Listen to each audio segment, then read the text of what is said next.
The NFL stands for not for long. Set, Sharga and Armstead. Roll out, Walker still running out. Looks to the left, wide open, Thompson touchdown. Colin Thompson with the touchdown. There was nobody within 20 yards of What a catch off the bobble.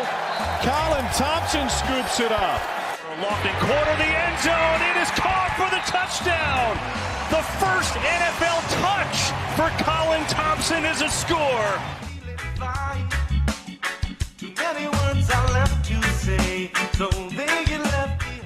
What's going on, everybody? Welcome back to another edition of the Colin Thompson Show, presented by Not For Long Media. And all of our shows in Not For Long Media are brought to you by our friends at Fudge Kitchen, shipping fudge and sweet treats across the country. FudgeKitchens.com. The holidays are getting closer, Jack.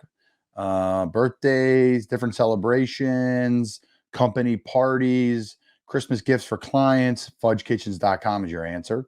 Like I said, I sent a bunch to our friends down in Houston for them to sample, to then send to all their clients when the holiday season comes around. Jackie, how are things in your life? You had a nice little date weekend walking around Doylestown, my old hometown. I heard you went to Nat's Pizza. Shout out. Yeah, we did. We had to hit a few spots up there, just hung out. It turned into a chaotic evening, a bunch of stuff going on, but it was calm. It was nice up there. I've never been able to I've been up there before, but I never really had a chance to walk around the shops up there. It was nice. Yeah. You know, it was a lot of variety. Yeah, no doubt. It's a great little town. I love the Friday night lights there when CB West is playing and they're rolling in particular. You can see the lights in the distance. You can hear the band. Doylestown's a great little town to grow up. I grew up between there and Pillars Village, but I digress. Lots going on in the sports world. In my personal life, we're going to send it over to Mike Gill here in a little bit, like Mike and I have been doing on all things Eagles on his radio show. We kind of double dip, where Mike has me on his radio show, 97.3 ESPN, and then I use it as some material for our podcast too, because Mike and I have always wanted to do something together. So Rams traded for Van Jefferson. The Phillies blew a 4-0 lead last night, 5-4. Did you see that game, Jack? Was that I watched the game a little bit? Not a Phillies guy. Well, that one would have been worth your time because it was 4-0 Phils, and all of a sudden they came back. Premier League is on a winter break, which is a bummer. I've been really enjoying getting to that. Tottenham's at the top of the table. There's been a lot of different things about people are starting to rank their top 5 teams in the league. One of the things I really thought was cool this week, Jack, or this morning when I was watching Good Morning Football, it's a really good show, is they were ranking the top 5 players on the Niners and how much of a struggle it was to do that with Debo, Purdy, Trent Williams, George Kittle, Christian McCaffrey, Armstead, Boza, Werner, who's the other? Greenlaw, the safety, Ayuk, sorry. Like Christian McCaffrey. Did I even say C-Mac? You did get Christian in there. Okay, good. I just thought that was a really cool segment. I was like, what would my top 5 be? I don't really know. If I had to rank the top 5, let's say, offensive players for the Niners, I would go Trent Williams 1. Oh, man. If I had to rank the top 5 players for the Niners offensively, I go Christian McCaffrey 1, Trent Williams 2, George Kittle 3, Debo Samuel 4, and Juszczyk 5, just because he's the best in his position other than our friend Alec Ingold. So that would be my top 5 Niners. I mean, listen, it's the hardest thing in the world. No Brock Purdy, no Ayuk. Like, they're some of the top players in their position this year. Defensively, man, it's Boza 1, Warner 2, Hargrave, Armstead. I mean, the list goes on and on. Probably Greenlaw 5. I mean, that's just chaos what they have as a team. Someone said the debate the other day too. I forget who it was I was watching. It was on the Rich Eisen show. They were talking about who would win, a Pro Bowl team versus the Niners. I think a Pro Bowl team would still win. I mean, if you're playing a real serious football game and the Pro Bowl team had like weeks to months to practice together, I think that's what the Niners do best, is they have the players and they also have the scheme at a very high level. You could see like the Eagles scheme, which is still high level. Don't get me wrong. People sometimes get that twisted when I say college offense, but they're not under center a ton unless they're doing the Philly brotherly shove, the tush push. They're they're taking what the defense gives them. That's what the Eagles do best, I think. And I want to hear your thoughts on this, Jack, on how you think the Eagles have done this year. But we'll talk about offensively first. But for me, the Eagles offense, they're just taking what's given, right? If they're going to play man-to-man and they're going to bring pressure, Jalen's either going to throw it up to let a guy win one-on-one and not just throw it up like a prayer, like put it on the money, or Jalen's going to take off and run for it and make people miss and look like Cam Newton and get a first down. Or they're going to play some sort of zone and they're going to drop multiple safeties like some teams have done against the Eagles, and the Eagles are going to run for 200 yards, right? Like just taking what's given them. That's why I think week to week you see different players shine. A lot of people are saying, where'd this player go? Or that player is complaining or whatever. This is normal practice. When you have an all-star type lineup of talent where they don't really have a weakness offensively. So that's my take on the Eagles offense. Jack, what have you seen so far that you've liked this year? I think the biggest thing, offense has been great, but the biggest thing that stood out to me, especially this past week, was it seemed like every single time the Eagles played Sean McVay and the Rams, Sean McVay just continued to use, at that point, was tight ends and even at points Cooper Kupp over the middle, attacking the Eagles over the middle of soft coverages, their linebackers, everything. I don't really think it was a matter of the players' scheme. I mean, you could have brought up to that different situations each time, but that's how the Rams' bread and butter was made against the Eagles for several years under McVay. They started to do that again on Sunday with Puka Nacua and Kupp, and Sean Desai shut it down. I mean, that was extremely impressive to me. I mean, the Rams offense, I don't even think they did anything in the second half points wise. They got completely shut down, and they are not a bad offense by any standard. I mean, they are a very good offense in the NFC. So that was extremely impressive to me. The thing with the Eagles offense is they don't look like they totally have it figured out yet, but they're still playing well and they're 5-0, which is terrifying. What does figuring out mean though? And I'm not saying you're wrong, because that's like the common thought by everybody in the media. And like, I watch the tape every week because I'm about to do in a second, in 10 minutes here, I joined Mike's show. And it's like, what does figuring out look like? Because I don't know, it looks pretty clean to me. Like, what's their third down percentage? I got to look that up. Probably through the roof. What's their first down efficiency? Probably pretty good. I mean, deep balls, like they're on the money with them. So again, I'm not saying you're wrong. I just think I just wonder what is that? Can you define what it is that you don't think looks super clean? I think the biggest thing that stood out to a lot of people is their red zone efficiency. They've really have struggled to get 7 in the red zone. They kind of had to settle for field goals a bunch. Luckily, they have Jake Elliott, who's up there with David Akers at this point for the best kicker in team history. He has been incredible. And I think they just and then the other thing is, I think Hurts is still learning a new system again. He has looked a lot more comfortable each week, but I mean, I've seen breakdowns. I've seen it myself a little bit. He does look like he's hesitated for like a split second in the pocket when he's making his reads. But I mean, that was week 1 through week 3. But I mean, he looks a lot more comfortable. He's throwing it great. I mean, he looks tremendous. But at the same point, it also does look like they are kind of having him defend himself a little bit. I mean, he is a great passer, but I mean, they made a killing on the ground game with him and options and stuff and design runs. They don't have him running as much, which to be fair, they want him healthy. Every season they've had him be a heavy runner. He's had ankle sprains, injuries, whatever. So there's like, take a couple yards, fall down, whatever. Don't go out for these big runs, trucking guys to get 9 yards instead of 7. And I think those are kind of the biggest differences between this year and last. And I think overall their main running game does look better. DeAndre Swift looks really, really good. And as good as Miles Sanders and company looked last year, he looks by far and large even better. Well, I think people forget too, and Miles and him are probably comparable coming out of college. Swift was one of the top running backs that year. I mean, he was just out of the first round. You're talking about a first round grade on a running back. They're very hard to have and find. Obviously, he was taken in the second round by Detroit, had a good little couple seasons there and had some injuries, and that's why they found him. I think you bring up some good points. I just think that the Eagles take what they're going to be given. Some weeks when they're dropping in zone, you're not going to see these big quarterback runs. They're going to say, well, why didn't? And that's what I challenge the fans. Think about it, just basic. If it's man-to-man and we send all these guys on routes and our O-lineman can pin and pull around, then you have advantage in the run game with the quarterback, right? If it's like all this zone dropping too deep, they're going to run inside zone right at the team they run, set double teams, and have Jalen read the backside defensive end. Like, that's straight up what they do. And why would they not? Right? Like, I'm intrigued by that, and we're going to get into Eagles here a little bit. Everything we do here is brought to you by our friends at Wealth Advisory Services. Wealth Advisory Services has been my personal financial advisor, my family's financial advisor, sponsor of Trending Thoughts with Tori Smith, another one of our podcasts on here. They're the best. They're right in Doylestown, right where Jack in the back was hanging out. They're right down in Cape May as well, but they work with clients all over the country, from 401k planning to working with businesses, working with families like myself. They're the best. They are the best. And I'm so fortunate we've had them now for buying houses, buying cars, budgeting. As someone who was making more money in the league, who's not making as much money anymore, they were perfect for me. WealthAdvisoryServices.com, Paul and Dave and their team, 100 years of experience. Excited for the weekend ahead, Jack. Lots to talk about from this past weekend. Still Jags 25-20 over the Bills. Interesting game out in London. Those games are great. They're played at Tottenham Hotspur Stadium, which is my Premier League team, who was playing great this year. I brought them up earlier.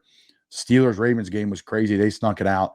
The Falcons-Texans game was a really good game, and it's showing kind of the future of the NFL with new football coaches, with Arthur Smith in Atlanta now working on a couple of years, and Ritter at quarterback, and then obviously with Stroud in Houston with D'Amico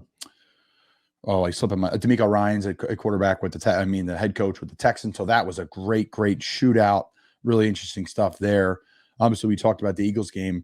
The Bengals with a must win. It seems like they got their rhythm back. And that Arizona team, Jack, people get on the coach from Philly last year, who was in Arizona, Gannon.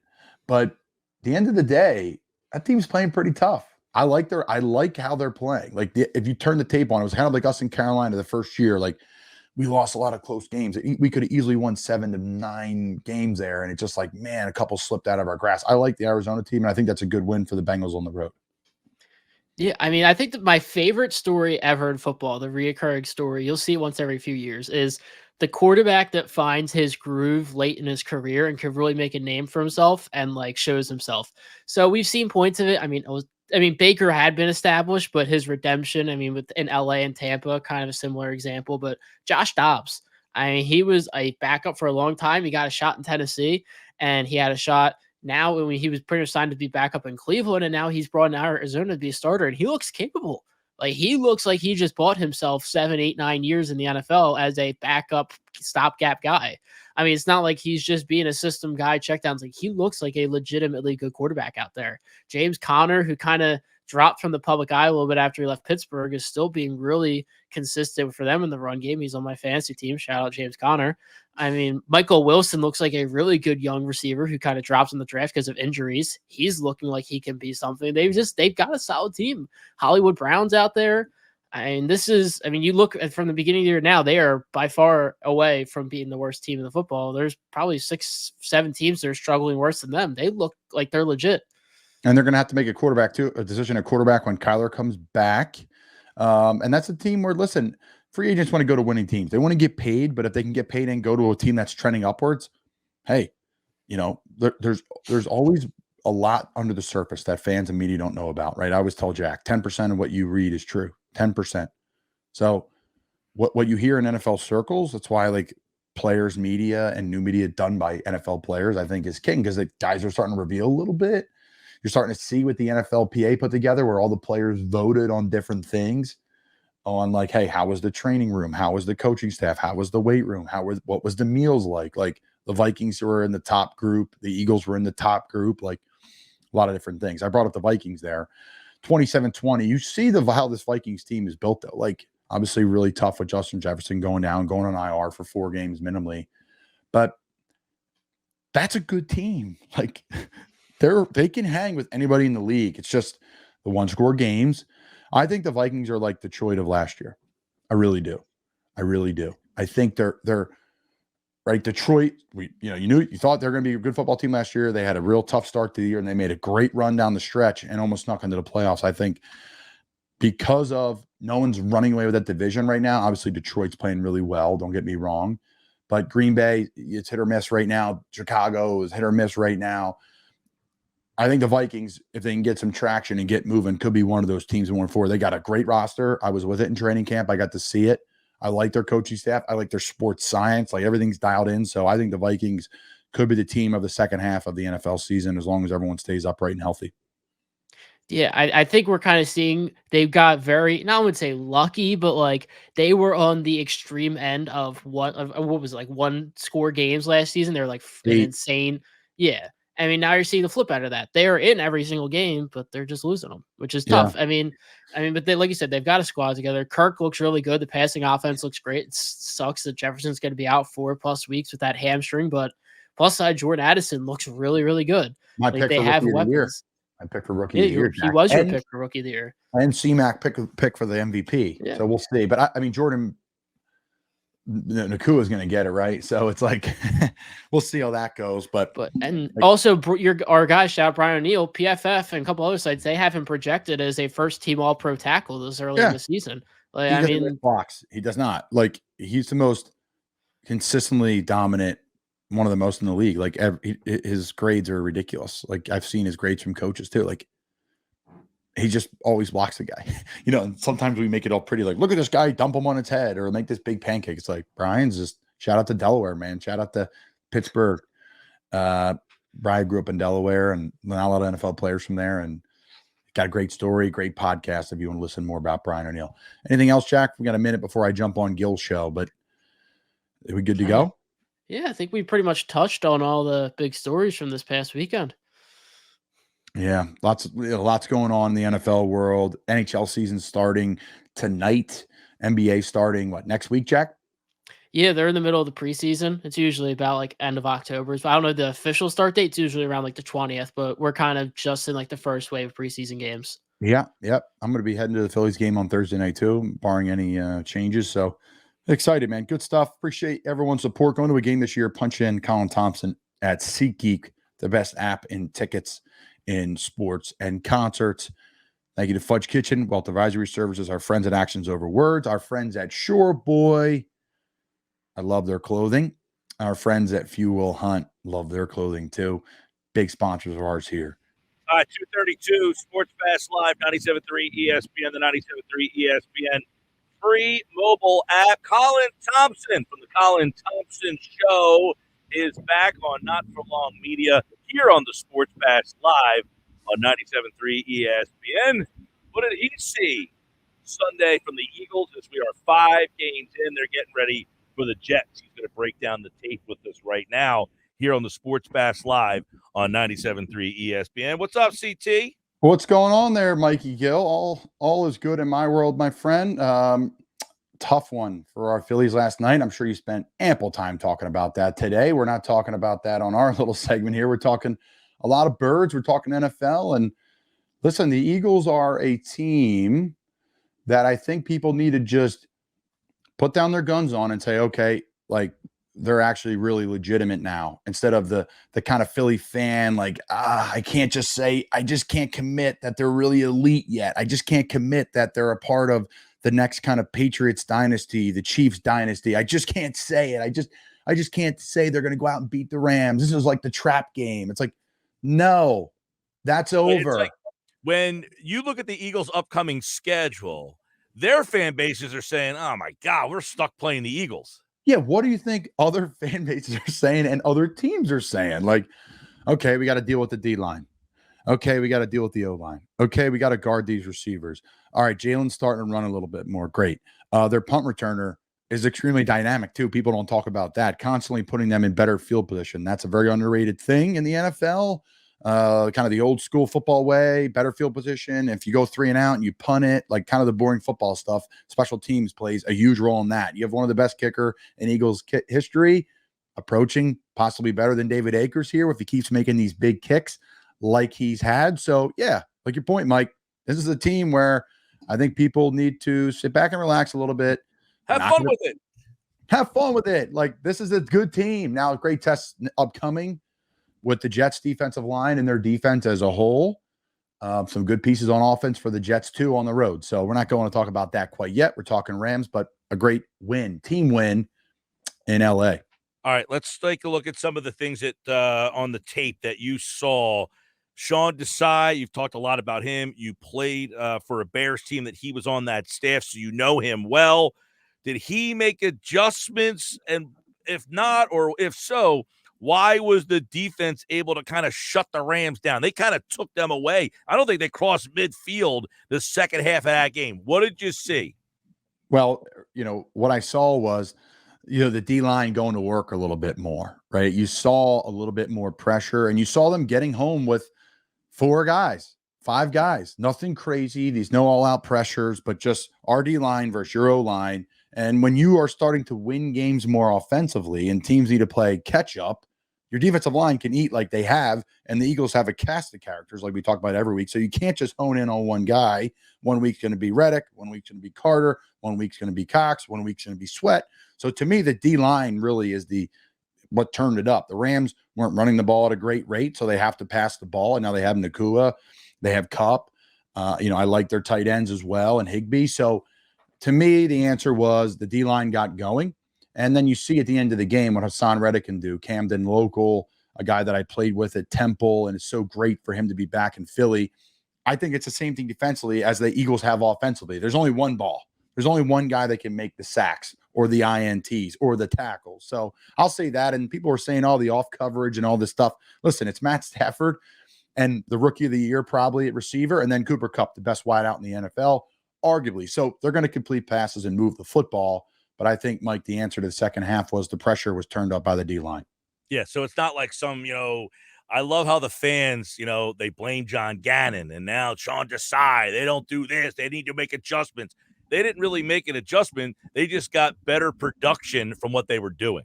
And, again, the team aspect, right? A big punt return puts them at the 30, 40-yard line.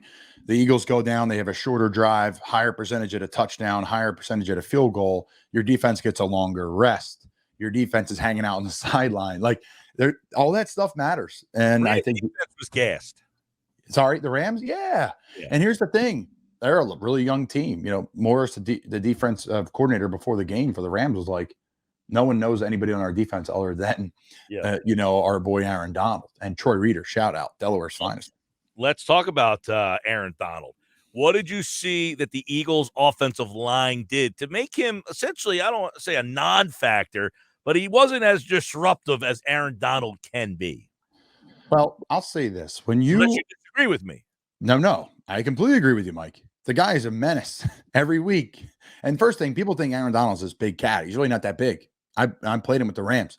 I don't know. Aaron's probably 6'2", let's say 270. Like, that's not very big in defensive tackle terms. Like, that's what defensive ends are the size of, and they're maybe smaller than him. So first off, he's quick, he's agility, he can play a million reps. That's his advantage. And what he usually does is he finds the weak link, or what they think the weak link is in the offensive line, and then they put him over top of him, right? And he's always had some help around him D-line wise, and some veterans, like Floyd in the past, that you'd have to worry about too.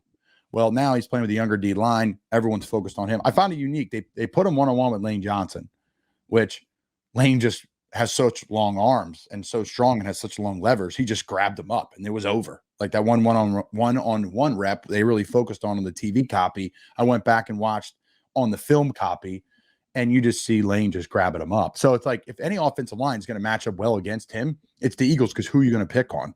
They're really, like, everybody on that line has faced everything that you could possibly see. It goes back to boring draft days and the trenches, and that's why I think the Eagles are the perfect matchup for the Rams, because they can, strap up Aaron Donald. You play tight end in the NFL. Colin Thompson's our guest here, NFL free agent tight end, not for long media, the Colin Thompson Show.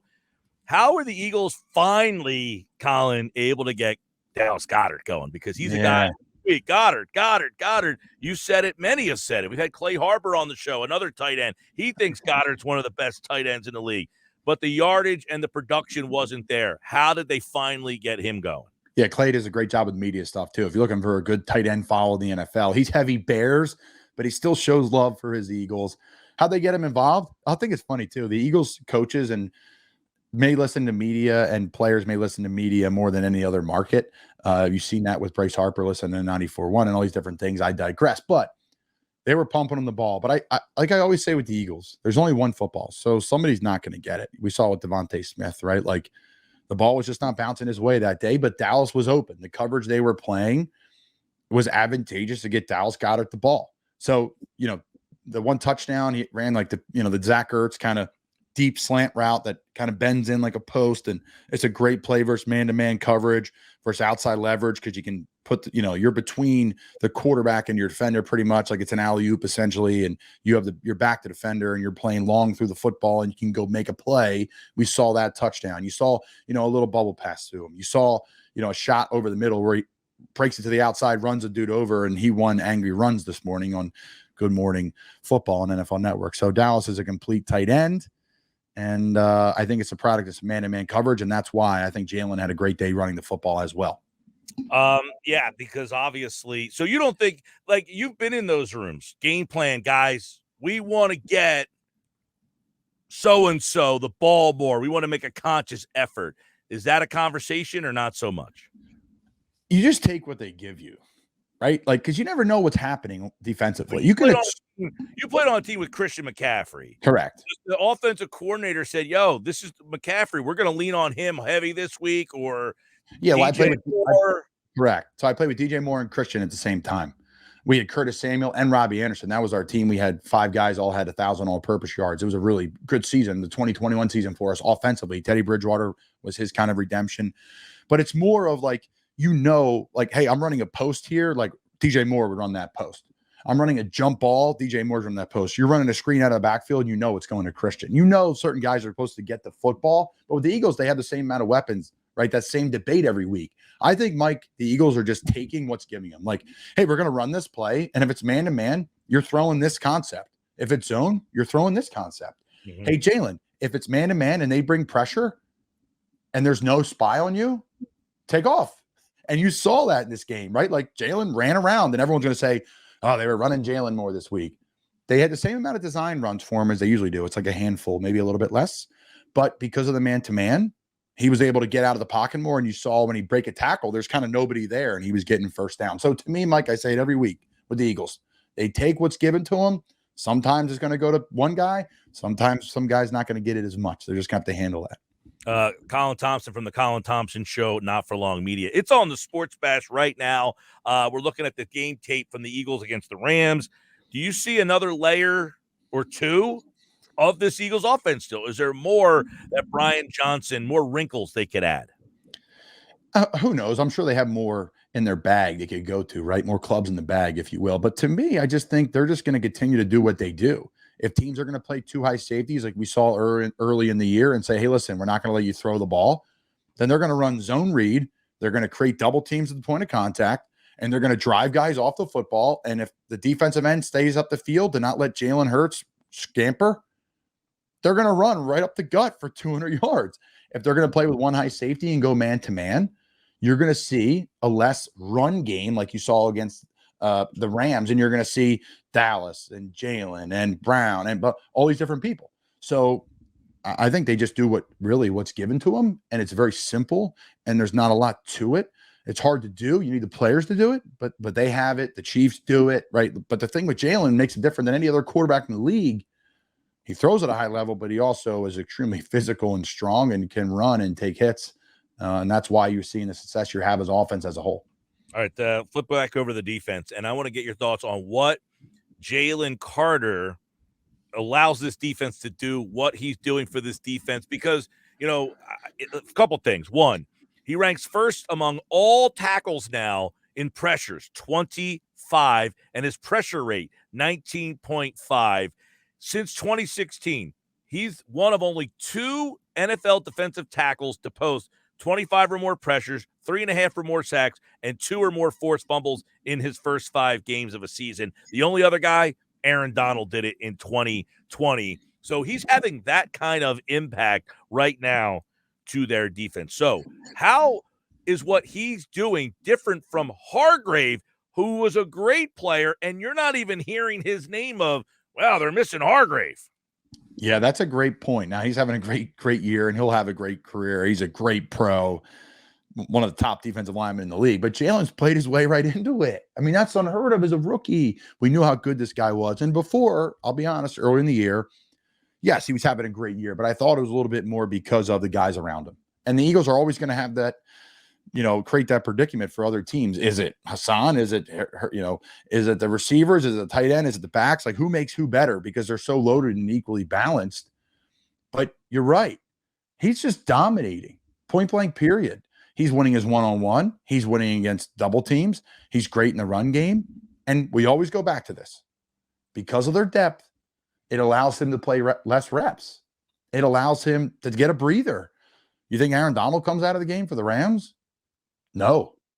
So because of how this team's built, it goes back to Howie Roseman.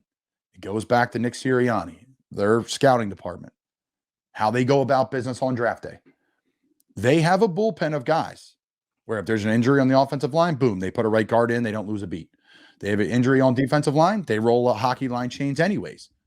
So it's a combination of a lot of things for the Eagles, Mike, like I say every week. But the bottom line is this. Eagles fans, enjoy it. Because, yes, they're going to lose games and whatever, but that's the NFL. This is a beginning of a dynasty in Philly, and it's pretty clear. But it's something I'm lost for words every week when I watch the film. I'm like, I don't know how you can stop these guys on a consistent basis unless they beat themselves and they really focus on not beating themselves. Yeah, by the way, Carter and Sweat are tied for the 5th most pressures overall in the league. You're talking about everybody. Yeah. Michael Parsons, Alex Highsmith, Aiden Hutchinson, and Chase Young are the only players who have more pressures than Carter and Sweat. And they got Reddick with 2 sacks this week. I think now that he's got that cast off, he adds another dimension to the pass. Fletcher Cox, you don't even bring him out talking about him. Like he's like, he didn't play this week. Well, as I'm saying, like he'll be back, but I'm saying like he's an Eagles Ring of Honor guy. Player, you could lose a player of that magnitude and not have it affect what your defense did. Colin Thompson's show is on Not For Long Media, and it's here on the Sports Bash every Tuesday at this time here on 97.3 ESPN. All right, CT, I'll talk to you soon, bud. Thanks, brother. Go Phillies, go Caper Tigers. Your LCMR, Caper Tigers. There you go. Colin Thompson, of course, every week. Phil's in action tomorrow right here, 5 o'clock on 97.3 ESPN. Hey. That's a great Mike Gill. Thank you, Mike, for having me on every week. Really excited tonight, October 10th, to have this. I'm just humbled, honestly, to have our own show, myself and Alec Ingold. I'll be hosting the show with Alec, the Pro Bowl stud, highest paid fullback in the AFC. I'll be joining him. We'll be tied at the hip for a Sirius XM show on NFL radio. It's something I'm just, lost for words on, to be able to do that on national radio, 7 to 8. If you can't catch us tonight, 7 to 8, it's on at 6 a.m. in the morning. I believe the following morning, it's on 11 o'clock tonight. So appreciate you guys tuning into the Colin Thompson Show. Hope you guys are enjoying this little wrinkle here of Eagles talk, NFL talk. Great way to get an episode out early in the week. I'm Colin Thompson, for producer Jack Connell and everybody, our team here at Not For Long Media. Hope you guys have a great day. Let's go Phillies.